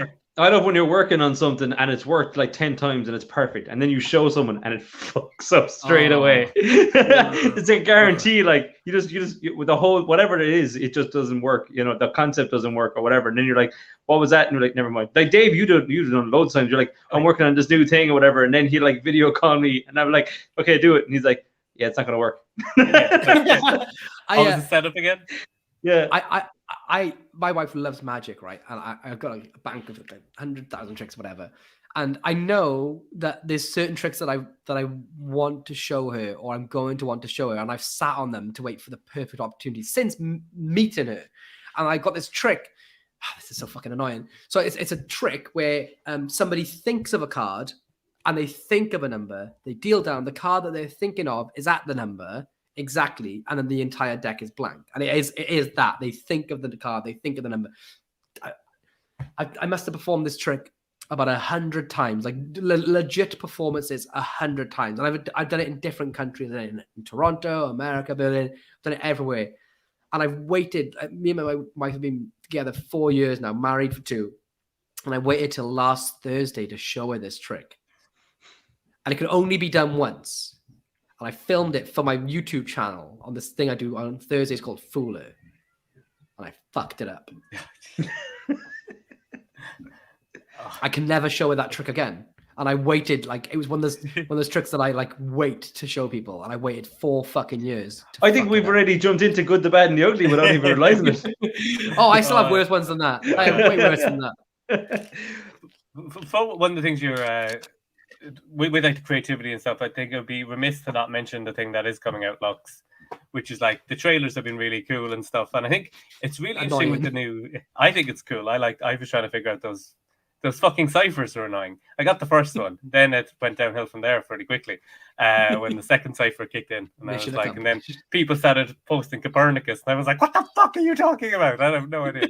So that was a bit of a pain. But I think it's really interesting. Like some people are like, "Oh, it's annoying, stop building up." But it's like I saw you post one of the things of like, if you're not interested, don't watch anything until the trailer comes out. Yeah, it's like it's coming out Friday at 8 o'clock. That's not a mystery. I like that thing that Ricky Gervais says. He's like, when people comment to him on Twitter that they don't like reading his tweets and they follow him, he says it's like somebody walking down the high street, seeing a sign for guitar lessons and calling the person up and be like, "I don't fucking want guitar lessons." And these people joined a group, for this thing that's coming out. They know that we're going to be posting bits and pieces in the build up to the release date, which is 2 days away, and they're getting pissed off. So it's like, it's not Clockwork Orange. We're not pinning your eyes open, forcing you. You're choosing to press play on these videos. It's just madness. It's the internet. It's entitlement. And everyone thinks that everyone kind of wants to be offended these days. I think so. I think people go out of their way to be offended. You know, like picking through stuff and watching stuff to find some offense somewhere, or they're just doing the keyboard warrior thing. But I'm all for, like, if you've got something to say, I'll meet you inside in the street corner and we'll chat about it. There's no problem, you know. Yeah. If you're going to hide behind your keyboard, you can get fucked. Like, you know, exactly the same. Facebook balls don't matter, you know, in the real life, you know. Well, if it's someone that I can't physically get to, I'll just call them or message them. And I hate doing any sort of. I'm an in-person person. I don't. You know, David, from messaging me, I'm like a fucking arsehole. I don't like I want to spend as little time on my phone as possible. But if I'd say this to my wife and any of my friends, if there's any issues with people, just connect. Like, don't try and text it out. And then somebody was complaining about there's too much hype. It's not fair. It's like, well, don't watch it. Come back Friday. Jobs are good, and you chose to join this group. I thought, you know what? And we just started messaging, and it was resolved in seconds. And turns out he's lovely, but just getting involved. And I had it before. There was a guy. I woke up to about 20 abusive messages in my inbox, and it was a Sunday. Sorry morning. about that. It was. It was a Sunday. Cranky morning. bastard, Dave. Yeah. Turns out he's a lovely guy. But no, it was a Sunday morning. I had 20 messages come in overnight. About somebody had an issue with an app, and it was really abusive stuff as well. And I was like, "What the fuck is this?" I was like, "Give me a number," and I called this guy up. It turns out he was British. He was an older gentleman, and I explained to him, I was like, what he was going off about how I took his money. I wasn't responding to him, and I just said, first of all, you messaged me from 2 a.m. to 6 a.m. Said. Like, I was asleep, and I'm in the UK the same as you, so don't be pissed off if somebody doesn't respond to you at 2 a.m. in the same time zone. Secondly, it's a Sunday. I do have a life and a family. Like, I work 9 to 5. I know, like, I'm online, and you think that you can speak to me all the time because there's videos of me. I'm not really live in those videos at that moment when you're watching them. I'm a person, so I shouldn't be calling you on a Sunday. I was asleep. Yeah, I love that. Yeah, I was asleep. Yeah. It's 2 between 2 and 6 in the fucking morning, and it turns out the guy had he'd forgotten his password to log in, got really frustrated, and then wanted his money back because he couldn't remember his password. And after talking to him, he was lovely, Like he was really, really nice. And it's just like, fuck me. All of this could have been solved without being a keyboard warrior. You could have waited till Monday morning, or you could have took a breath, remembered your password, and not been a cunt.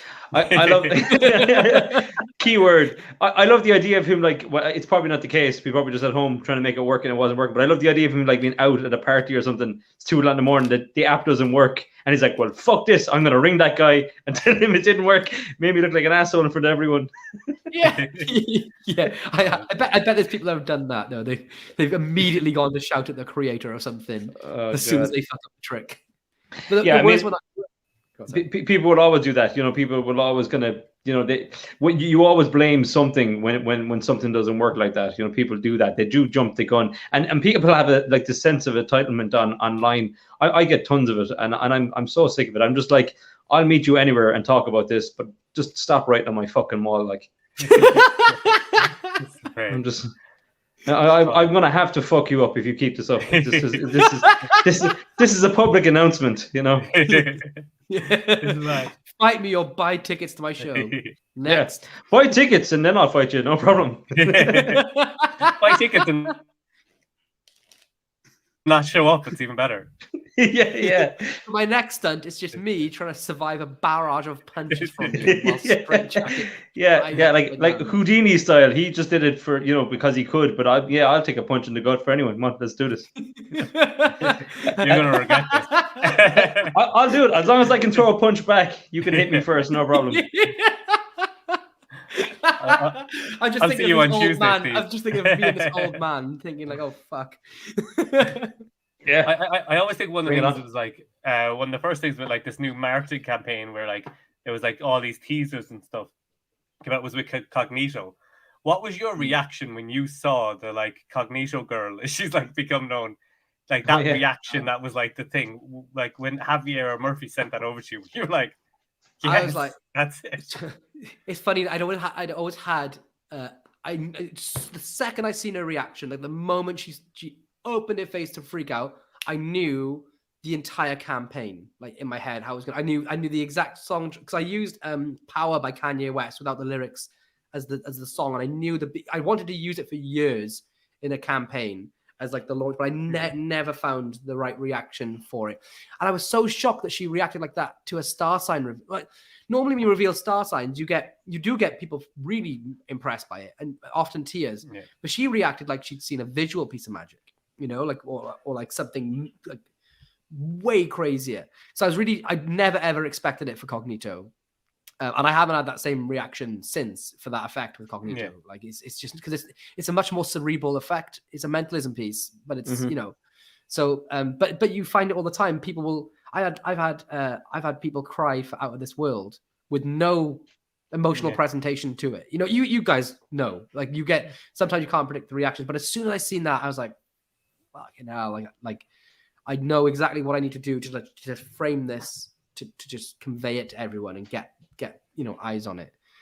So I mean it's all due diligence to Javier though, because he's an amazing performer and he's really really underappreciated. I'm trying to get him to put himself out there more and do more things, but yeah, it was insane. So and then we do all these like I try to refrain from the word hype campaigns, but I think when I first got into like the online side of Magic, it was so exciting. There was like I remember like Theory 11 doing Easter egg hunts and teasers, and I won a competition on Illusionist years ago. I won a couple of competitions because they put up the trailers to tricks and they'd hidden the trailers. So if you found them, they would give you free prizes. And I just thought that it was the most fun thing in the world because as magicians, we sort of are inclined sort of to enjoy things like puzzles and escape rooms and mystery. Like that's the art form we're in. And it's odd because I don't like to hype things. When I'm making like a campaign, I never think that I'm doing it to sell more units because I think the trick, if it's a good thing, if it's a good product, it'll sell itself, and you don't really see a big difference in correlation, especially because I can see the numbers. There's not a huge difference in sales figures, if any, between something which has a hype campaign or no campaign. There's just none. But when there's like products and things that I'm really passionate about, I just feel like there's not much exciting shit going on in the industry. Like everyone can just take part in, and like that's why like I made like all these clues and ciphers that lead you to secret videos and special words and stuff. And at the end of the day, everyone's going to watch the trailer in their own time and decide if they want it or not. I don't know. There's something about the inherent fun, and I've done it for other things unnamed, but where there's no product at the end. And it's just for people to be part of. I like this whole secret society thing. I like the mystery and the intrigue. It's the fucking reason we're in magic. Yeah, it's part of it. I mean, what Einstein said, the most beautiful thing you can discover and see is mystery, and that feeling of mystery. I mean, yeah, it's what entices. I think as a professional magician as well, part of being a professional magician or in the industry, is you lose the layman feeling. So if you're trying to add a bit of mystery into a product launch or whatever it might be, like you said, if they like it, they're going to buy it. If they don't like it, they're going to buy it and tell you they don't like it, but they'll still use it. They'll still be in their set. They just want to admit it. Like I would imagine 90% of the magicians going, "Oh, David Blaine and his masterclass, and who does he think he is?" They're all secretly going to buy it and then like learn his top change because he haven't the balls to do it in real life. So like these are the facts, and I think there's so much of that. There's so much of like people just if it's good, just admit it's good and move on. Leave an honest review and move on. If it's good effect, like you said, it'll speak for itself. Yeah, and you find honestly like that. For example, Shrapnel by Kim Anderson came out. We did a thing of 3 days. We put up a thing which is guess the artist's name, but it was over the weekend. It wasn't a big hype campaign or anything. Yeah. Yeah. Do you like it? Yeah, I love it. It's really good. Cool. I've just been messing with it. Like it's just so filmed much in Ireland as well. Yeah, the accents in the trailer. I was like, hey, wait a minute. That's more than one Irish person. Like, yeah. I love the bit when everyone's like, "Show me that ring. Show me that ring." You two were like, "Are we the only people in the world that can fucking understand this?" I was like, I think I fucking know her. That's my mum. What the fuck's my mum doing in Ireland? No, but like that had no campaign. That was just we just put up a little funny thing on Instagram to say like, "Can you guess who it is?" And they were like, "It's Kim Anderson." We were like, "Yep." Quantum Deck had a I think that was like a sort of much bigger campaign. Both of them have sold out. There you go. Both those products are both sold out of their second run now. So I think one had a campaign, one didn't. They've both sold the same amount. Do you know what I mean? I'm not stupid. I know that like there's not really much difference. I'm really passionate about this project. I love the excitement, like not just about product. I just love exciting things. I don't know, and that's what it's all about for me. I know some people say it's a hype campaign, but it's not.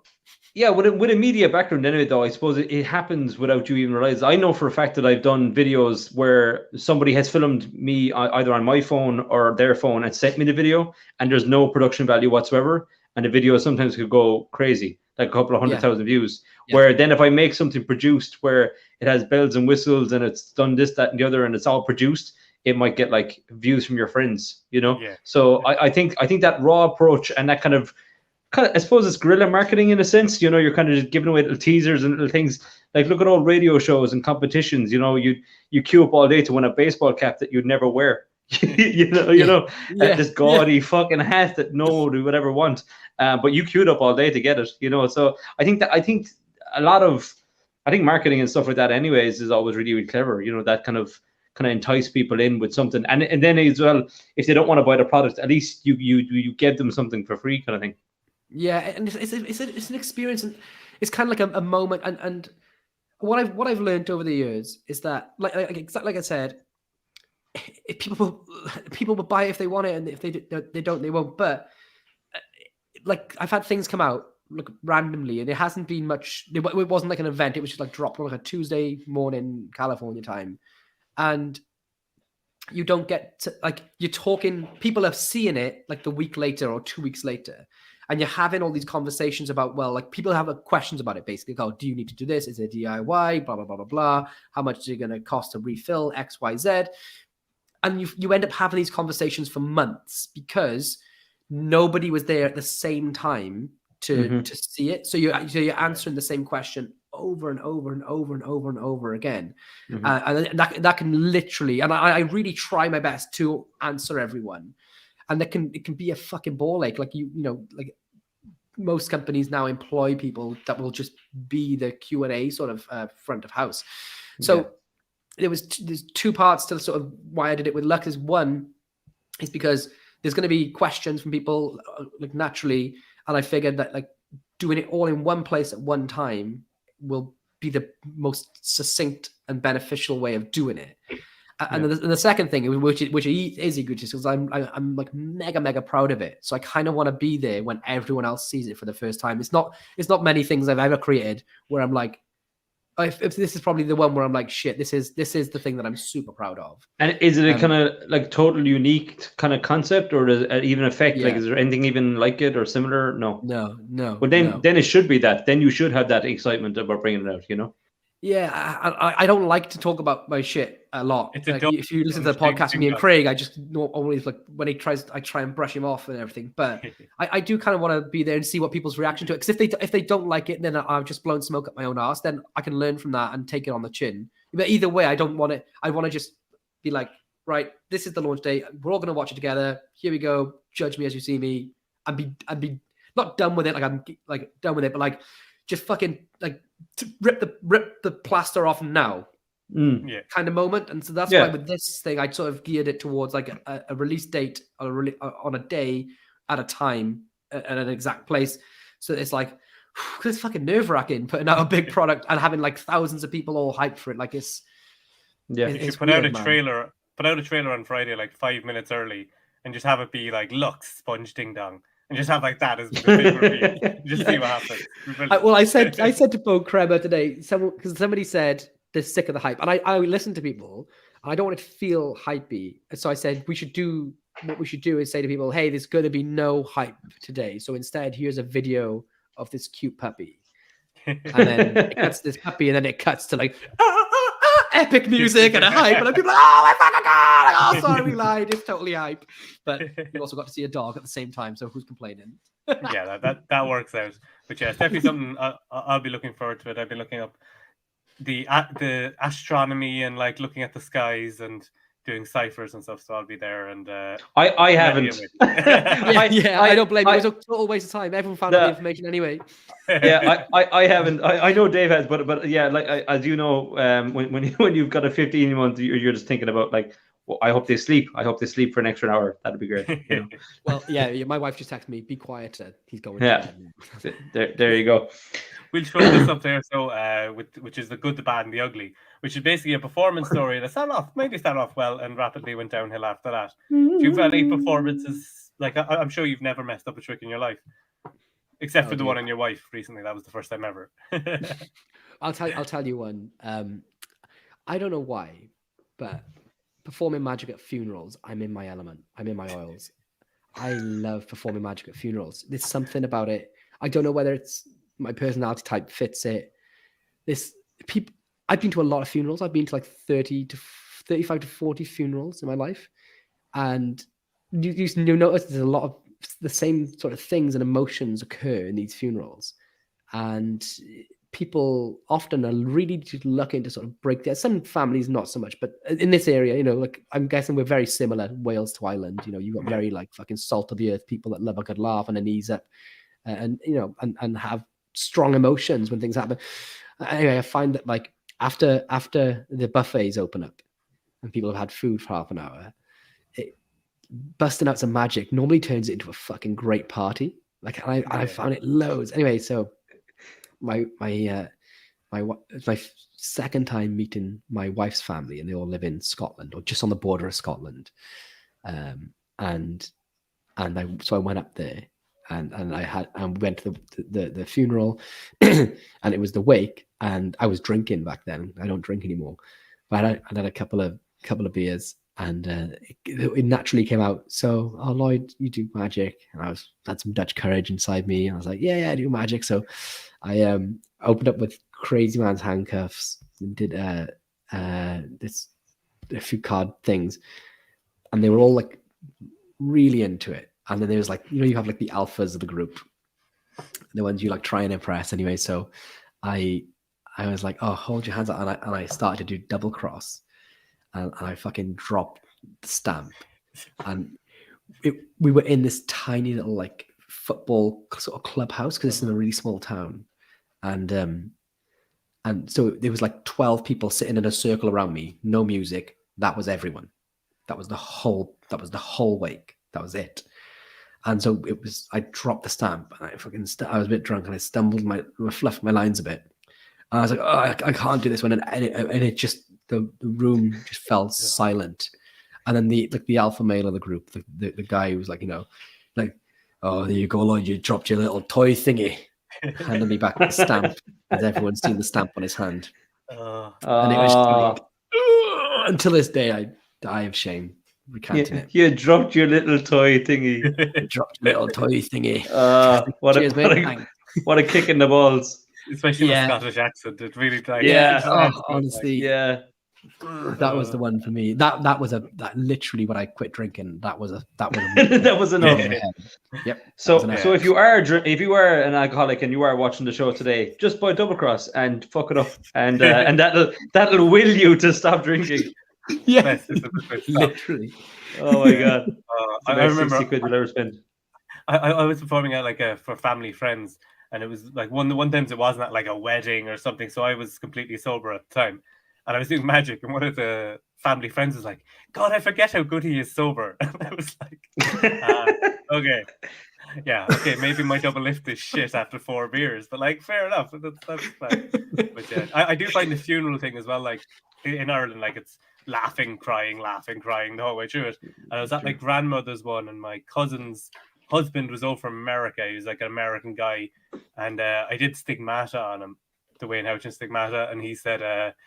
he just looked at me dead serious in the eyes and said, man, you need Jesus. And just like walked away. I was like, that's the reaction I want. Thanks so much. I'll take that. Wow. There could be a niche market for that. In other words, like wedding magicians, like Lloyd, you could be like the funeral magician, but like funeral crasher. It's the one thing that I thought about. If I generally thought about if I was going to do gigs, I thought I would do that. I feel I don't know what it is about it. There's a market there, I'm sure. Well, I was years ago. I was considering becoming an undertaker, and I put in for an apprenticeship with a local undertaker, and it's nothing. I'm not obsessed with death, but this I find I don't know why. Like, but people are like really. You could do one hell of an Angle Z then. I'm just saying. Get the digger out. Get going inside the coffin under the leg. There it is. PK touches would be great. Yeah, perfect. Some kind of weird nest of boxes for sure. Well, I don't know why I pictured it in the arse. Yeah. That's immediately where I went. It's straight in the arse. Yeah. There you go. Right there. That's definitely the ugly. That's definitely the ugly part. Yeah. We do a buried alive stunt. Yeah. But it just there's no resurfacing. Just you go first. Like, oh, the hole's dug. I'll do a buried alive before you throw him in. Just like you have this whole act later. Everybody's like, what the fuck is wrong with this guy? I do know a friend of ours who has gotten booked for a few funerals, but it's as a kids entertainer. So like he just entertains the kids at the funeral, which there seems to be a bit of a market for, but it's still it's a weird gig, I think, is like the way especially as a kids entertainer when you're coming in there, it's like quite hey, I'm the clown kids entertainer. Your grandparents are dead. Cool. Yeah. Okay. Look at the I don't think I'd ever walk in dressed like a clown. That'd be a bit too far. be a bit intense and a bit insensitive, maybe. Oh, definitely. It's unless it's a clown's funeral. Unless it's a funeral for a clown. Then it'd be all clowns. It'd be fine. Then if you dressed up as not a clown, it'd be offensive. If it was just like to imagine that, like as they're burying him, instead of like a clown car, like loads of clowns get in the coffin with him. They bury loads of clowns in the They all get out except for one. Like the broken one thing that the magicians do, but all the clowns just take off their red nose and throw it into the coffin or something. Like a symbol. Yeah, they take off the hilariously big clown shoes. Like we need more clowns on the podcast. What are your guys' worst stories for performing? I had one where I was using I have a couple, but one of the ones that my worst and like cringiest moment was I'd gotten the nest of wallets, and I was very excited to go and perform it. And I've been practicing it and stuff. And the first table at the first gig, I borrowed a ring, and this one gave me her engagement ring. I put it into the wallet and was like, okay, open the first wallet, no problem. opened the second wallet, and the tongue caught the ring and flicked it underneath the table at a banquet. And I was like, oh my God, your ring's after going under the table. And they were like, ha ha ha, sure it is. And I was like, no, I had to like get down on my hands and knees, crawl underneath the table to get the ring, come back out. And then I was like, for some reason, I thought it'd be a good idea now to do a false transfer and vanish it and make it reappear. I had to cut that. Like, I was meant to be doing like 12 minutes a table. That was my first trick at that table, and like I tried one more thing, and nobody gave a shit. But then, like the rest of the gig, I was getting good reactions, but in my head, I was just like, I didn't use the Nesta wallet for 2 years after that because I was just like, PTSD Nesta wallet. Yeah, he cries when he takes it out of his close-up bag now. Yeah, that was one, and another one that like it didn't go badly, but I still don't understand it. I was doing a touching on Hoy on stage, and for anyone who knows touching on Hoy, the person, if you're asking them the past, present, and future questions, the person thinking of the future question as far as the audience is concerned is very important. So I was like, after doing all my touches and stuff, so I was like, went to the person, do you have a question in mind? And he's meant to be thinking of a question of his future. And he was like, no, I can't think of one. And I was like, any question in mind. Anything about your future. It can be silly. Can be like, nothing, can't think of anything. And eventually I had to send him back to his seat. So now I had two people on stage who the audience perceive as past and present, but are all future. But I have no future person on the stage. And I was just like, SpongeBob. It felt like I was on stage. I felt like I was on stage for about an hour. Yeah. So I literally just had to be like, oh, this is very private. So I'm going to write something down, and just wrote down my future script, showed it to one person. He was like, yes, go back to seats, crumpled it up, threw it away, and then wrote the exact same thing down again and showed it to the other person. You should have just wrote, fuck off, it's gone wrong, get off the stage. And they'd be like, does this make sense? And they go, yes, this makes sense. Yeah. I was like, how can you not think of a future question? Like, you know, like, what are you going to have for breakfast tomorrow? Anything. Just anything. Think of something. But he was like, I refuse. No. Yeah, he was like, I refuse to think of a question. And I was just like, this is the third phase of this routine. Like, come on, just like. I would have wrote down on that piece of paper that I showed to everyone else. I wrote down, he was so afraid of me getting inside his brain because he watches child porn. Oh, Jesus Christ. And then they would be like, oh, that's the reaction. Don't say anything. Go sit down. Thank you very much. That's what you use a nice little stage whisper, just being like, oh yeah, we can't have that guy on stage. Thanks so much. Off you go. That was the worst one. He's a wretched. And you couldn't replace him at that point as well. No. I was at that gig, I think, and I was just going, this, because I could see exactly what it was. As soon as he couldn't think of a question, I was like, this is fucked. Okay. Oh, I couldn't keep going. Like, I was like, what's going to happen next? Because I was like, Dave's gonna have to do something. There's definitely going to be an invisible deck happening pretty soon. Just come up with something. But I was just like, you need to get it. But I was just happy to be able to just get like two people to agree. And then even afterwards, I was talking to them, they're like, oh my God, your reading on me was so real. And I was like, good, because I just made it up on the spot as I was like properly shitting Please myself. Never talk to each other. Yeah, exactly. Yeah, never. One small one that happened that she was at a gig with Dave, but it's one that comes back into my head a fair bit. Dave was like, do you want to just do a spot before I go on or whatever? And I said, yeah, I'll just do like 10 minutes or whatever you want me to do. And we were talking about like what I would do, and I was like, I'll just do a card slab. That'd be fun. And I'll do a variation where I'm blindfolded, but I do that thing where you go between people's fingers. So I do it, and then I'm blindfolded, but I do it between their fingers, and they're all nervous. And then the kicker was they pick a card, sign it, goes back into shuffle pack. I'm still blindfolded, and we mix all the cards. But the penknife I was using was one that, there's an old fashioned that would pop back, like a fisherman's knife or whatever they call them. That pop back out. Yeah. So I was using that, and as I stabbed into the card, it closed. And it completely closed, like snapped back shut. And for a split second, I was convinced it had taken off a finger.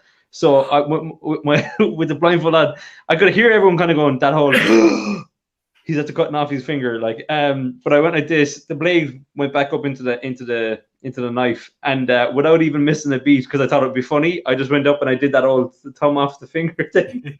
Oh my God! Yeah. I totally freaked out, and then I just opened the knife and continued. Like, but it was just one of those like. There was a bit of blood on the table, to be fair. It nipped me, like, just as it closed, it nipped my my baby finger, the fleshy part of your baby finger.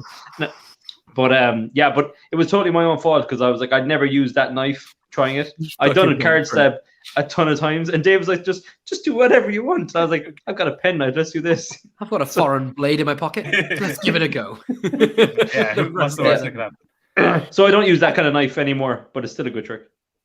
I seen Blaine do that on TV, didn't he? Stabbed a card stab and cut his pinky. It seems like yeah. Well, anything for anyone who does do a card stab, try to get something like a dagger, something that will stop your hand. Because when you shove your hand down with force into a deck, and obviously when you're on stage and you're building up the tension and all the rest of it, if you look at Max Malini, 9 times out of 10, if you see any of the old pictures, it was a dagger. It has something that will just stop your hand. You need a hand guard. Something with a hand guard, yeah, absolutely, will make your life a bit easier, and you won't have to cut yourself on stage. I always cringe watching those compilations of people doing smash and stab going wrong.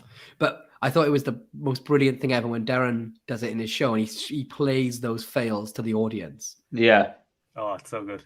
Yeah, and then brilliant. It heightens that. But yeah, I had somebody come up to me after a show after doing it, and they showed me the video of that Polish magician that got it wrong that time. And the guy was from Poland, and he was like, "Oh, this guy is on TV in Poland." I was like, "I've seen the clip, but I don't know the guy or whatever." And then he was talking about it, and the guy was like showing me the video. He just seen me do smash and stab on the show, and he came up to me at the end of the show, and he was showing me the clip, and he was like, "Can you see where it went wrong?" And I was like, "Yeah, it went wrong when he stabbed her in the fucking hand." Like when you, the method of when it went wrong is what you can see as well. I don't have to be a magician to tell you where it went wrong. He fucking crucified a spectator. That's the fuck up. Yeah, that was a really bad one. Like, I mean, I've seen some bad ones. I mean, the compilation that Darren uses, I think there's someone from the Magic Circle at a thing. And when he stabs your one's hand, he just kind of like he lifts her hand and puts it down by her side. Yeah, like, yeah, one of them carries on like nothing's happened. He's like, yeah, don't worry about it. You've got 2 hands. Let's go again. Can I borrow your engagement ring? I was in the situation once where I was doing smash and stab, but I used my own hand. I was using Matt Mellow's instinct method, and I didn't know which cup it was in. I knew it was one of 2, but I didn't know which one it was. But I could see a shadow in the thing because it's a cardboard cutout that you shove into the cup, and I could see a cardboard cutout in one of them. And I was after building it up at a gig, everyone was surrounding me, and I was like, pretty sure it's in that one, so I'll hit this other one at an angle just in case, so it would like miss. And I got it right, but I was just like, all the other ones are really quick, and then that one's like, which one is it? I love that. It's like the Morris Fogel thing with the bullet cash that he used to do. I think it was Morris Fogel, and like every night he used to get them to fire at his head. And the night that he wasn't sure, he was like, "Okay, tonight we're going to do something different. We're going to fire it at my shoulder." And I love that he was willing to take a bullet to the shoulder just in case, you know. But obviously, if it was to the head, it'd be a different job. If he gotten it in the head, Lloyd would have gotten the gig. He'd be like, "Boom, funeral job. Let's do this." Yeah. I'm actually the guy that's fucking the guns up for everyone. yeah, just for that gig on Saturday. Drumming up the business. You gotta. Me who messed up Jonathan Goodwin's setup for his stunt. That went wrong. What is that? You gotta get the situation in. But gotta pay the bills, boys. Yeah, I know. No doubt, Jonathan will be back with something crazy and even more death-defying in the future. There's no stopping that guy. I've always thought he was the best stuntman on TV because very cool stuff. The concepts that he uses are so you can understand. Like instantly, you look at it and you go, "Oh fuck, that is actually really dangerous." Mm-hmm. I remember like one he was just laying under an iron on a cloth, waiting for the iron to burn through the cloth, and if it burned through, it would burn his chest. Was that the Dirty Trick Show? Was that early on with Barry and Stewart, wasn't it? And all those, I think early on he used to do all those kind of like you do Zoom with his dad and stuff. Yeah, hang from a cable cart. Yeah, that was mad. The brilliance of that is that like anyone could see how dangerous that is without having to know how, you know, can you escape from a straight jacket or handcuffs or whatever? Like, you know, well, if I tried that, I would fucking die, like 100%. Yeah. He mentioned that his idea was everybody in escapes try to escape before disaster. And his thing was he wants to be in a disaster and have to escape from it. It was like the switch. So like instead of like trying to not get caught on fire, he was like, light me on fire and now I have to get out. It's like it's such a different like mindset. Yeah, the interview we did with him on the podcast was really good for anyone who missed it as well. Like some of the stories, and it is the thing of like pushing yourself way outside your comfort zone, because even as an escape artist myself, you do have to be just a bit. You could be prepared, but at some point you have to go, fuck it, let's just do it. It has to get to that point, and obviously it's like a controlled risk situation, but you still have to just do it. I'm working on something at the moment and just getting over the psychology of my head and just getting my head around of just doing it is being the hardest part of just doing it, which is really weird. Yeah. But it's been weeks of just, okay, I'm just going to do it now, So yeah. I was literally talking about the other day how I've changed my perception on stunts and escapes, because the beauty of them is that they blur that line between reality. What's magicians, they're doing, you can be certain they're doing trickery, but certain the stunts in essence are real, and to be able to do both, like, I think it creates a much stronger image in the audience's mind of you and your abilities, and I think there's something so special about that blurring of the lines. Like why Blaine is a master of it as well, like he does stunts and magic, and because you can't quite tell, but which is which, it creates this it's the synergy that comes from it. And it wasn't until recent times like I realized like how powerful that can be in the mind of the audience. Is that why Lux is an escape stunt? It's a chastity belt with 6 needles inside it. Okay, maybe I won't be buying that for review, so I'll leave it. But it's true that with Dave's starting to do reviews now as well and things like that, and just it's true that frequently asked question thing. You always see the same questions kind of pop up, and we have a section in Dave's reviews where I'm too lazy to pop on, so I just give him like my 5 kind of questions of I'll be totally honest. I'm probably changing nappies or doing something, but like five points of like, is it usable? Will I use it? And questions like that. Would you use it in this environment or that environment? And I think if you kind of tick those boxes for magicians, there's so many like dishonest trailers and things now when people buying tricks and then they get it and then they're disappointed and then they get a bad review. Where, like you said, if you're straight up and honest at the start, you're going to cut down on that. Yeah, I'm with you. And my thing is like, so on my YouTube channel now, I teach little tricks that I've created. I'm against teaching other people's tricks, and apart from I did Rory Adams' one because he asked me to do it. But there's stuff that years ago I would have released them as downloads, but nowadays I only want to put out physical products or apps. And my thinking is that like, well, really, what I want to do, like with Lux, for example, I'm just going to release the instructions to people, because even if you know how it works, you still can't do it without owning it. So I've got no fear of people like learning it and go, like learning how it works and going, I don't want it. And I think more people should be doing that. I brought it into Illusionist when we released Insight by Hugo Shelley. I convinced them to put the instructions up, password protected, so that the general public couldn't find it.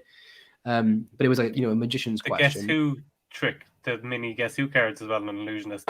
I remember the instructions were just given out for them as well, because it was just like like the same like I sold a card trick called Iris, which it came with a card gaff which you couldn't buy. I couldn't make yourself. You had to buy it. And I think it's the more important thing is that I'm comfortable with that, because if people are going to hand over their hard-earned cash, they really know what they're getting before they get it, and I think that gives them confidence then, and they can decide if they don't want it as well for that, which I feel confident in that respect too. And I think more people should just consider doing that, because I don't know. I just think it's honest. It's really honest. Yeah, it might not suit the person too. It could be a really good trick. Don't get me wrong, but if it doesn't suit your type of tricks you normally perform or whatever. I mean, I am a magician, but I do a lot of escape stuff, so I'm always looking for edgier type magic. But then I do normal, classics of magic as well. And if it doesn't fit in either of those boxes, even if it is the best selling trick at the moment or whatever, it just won't fit me. So there's no point me using it, And I think if you know what the trick is, if you really know what it is, because it's kind of like when you go into a magic shop years ago, and it was always inside like a black bag or whatever, and it was only like this shitty description on the back of wasn't even what the audience would see. It was just this like really loose 3-line description of the trick, and then like when you open it up, it's not that trick. And it's like what you mentioned with the coin, just a hook coin or whatever, but it's hyped up too much. But if it's explained to you, you go, okay, that actually fits, or that concept fits, I can make that fit into the way I perform. Then you're likely to buy 2 or 3 of them then, because like if it's something I regularly use, I buy 2 or 3 of them always. Exactly. Yeah, that's it. Because I have a lot of thoughts on things like this for Magic, and it's a bit like gambling sometimes. You handed money over and you don't know what you're buying. And what a strange industry to be in, where people are trying to sell things and tell you nothing about them, or tell you, or they try to, or the stuff that you really need to know about it, they don't want you to know. It's just such a strange like dichotomy to create. And I kind of, the reason why I'm going down like the only products that I want to put out are physical or apps, which like that, because then it allows me to be more honest and open about them and not try and hide the important stuff from people and just give it to them. And the other thing which comes from it as a byproduct, just like you said, is that if you can get someone to sit through an hour of explanations of your thing, that's the best advert for it in the world. Because if they have a little bit of a liking for it and they watch it and they realize they really like it, they're gonna buy it. And and I also realize that it gets rid of bad reviews, because you're having less people buy it. If it's not their type of thing, and they didn't have to hand over money to learn that, then people are not complaining about it as much, because they knew before straight up that it wasn't for them. Yeah. And I just think it's a much more honest way of doing it. They should write. We should start writing up the product descriptions like it's Magic, but for like a hoodie. And just think about it like I was trying to do it for cars. Like how would you sell a Tesla, but you wouldn't? It doesn't use petrol. What's it using? Can't tell you. Yeah, can't tell you. No, it's a surprise. No petrol. It's no a surprise. Diesel, no. No flaps. There are magnets. So I will say. Yeah. No. What was I heard a comedian there recently. I can't think of his name, but an Irish comedian, and he said Teslas are like having diarrhea. You just don't know when you make it home in time.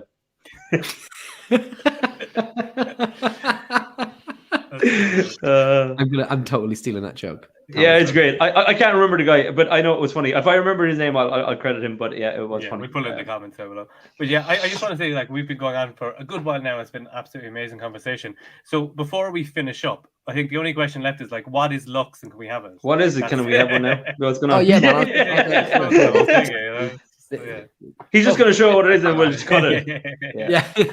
No, but 100%, man. Good to have you on the podcast, and best of luck with the release. And I'm sure you're putting your heart and soul in it. So I'm sure there's and with all the stuff you've done before as well, all that knowledge is coming with it. So people kind of when people are buying products, they don't realize sometimes that there's been so many prototypes of things, and I've never really created stuff like that, but I know that world for people have created stuff for me, and I've seen all the kind of the stuff that has to go into it, where people don't think these little things make a tweak, and then you don't come back to it for 6 months, and then so some of these effects do take years and years and years, and then the value of it is not just the price tag you put on it, but actually the amount of time and energy and effort that goes into it.